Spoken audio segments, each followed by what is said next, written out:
Next in the series on the SHTF library is the Bushcraft Field Guide to Trapping, Gathering, and Cooking in the Wild by Dave Canterbury.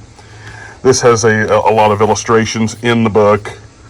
Again, I'll not flip through it and give away a bunch of content and, you know, shots of the actual meat of the book here, but I will show and discuss a little bit of the, shall we say, contents of the book. You know, the deciding what to bring type stuff, you know, the 5 C's and water and all that kind of stuff.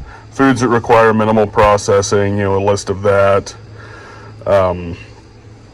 Supplemental foodstuffs is like spices, honey, maybe flour, things like that, just an ingredients list. Cooking methods, you know, how to build a fire, tools and utensils, improvise stuff on the landscape, whether it's tools or that type of thing. Different types of cooking in themselves, like methods. There's just a wealth of stuff in this book.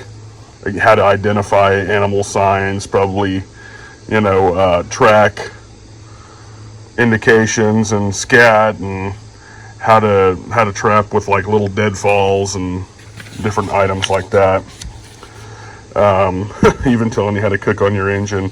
There's just a lot of good stuff in this. How to fish out of the river with minimal kit. You know, this is more obviously a bushcraft geared book, but you're going to get stuff that's usable and that Dave Canterbury himself has used in the woods. Okay, that's kind of getting into the meat of it, but I'll kind of flip back through this index so you can kind of get an idea of what's in it. You know, I've mentioned a few things, but really good stuff, good illustrations, adequately discussed in all the categories, and I've got a lot of good ideas from this book myself.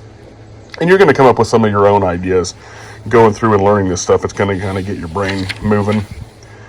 Very, very good book, and it's like $20. You can get these at a Bass Pro. You can get them on Amazon. I don't even know if Cabela's still has any standing stores that aren't Bass Pros, but this is, and all of them in the series, Bushcraft 101, Advanced Bushcraft. I think it's like Advanced Bushcraft First Aid or something to that effect. This entire series is worth getting, but this one particularly has a lot of food procurement ideas, pack-in list for things that you might want to have to treat the water or season wild game that you've killed. There's a bunch of, you know, how to make a cutting board. There's just so much crap in this that it's well worth the $20 you'd spend on it. So this is the next in the list.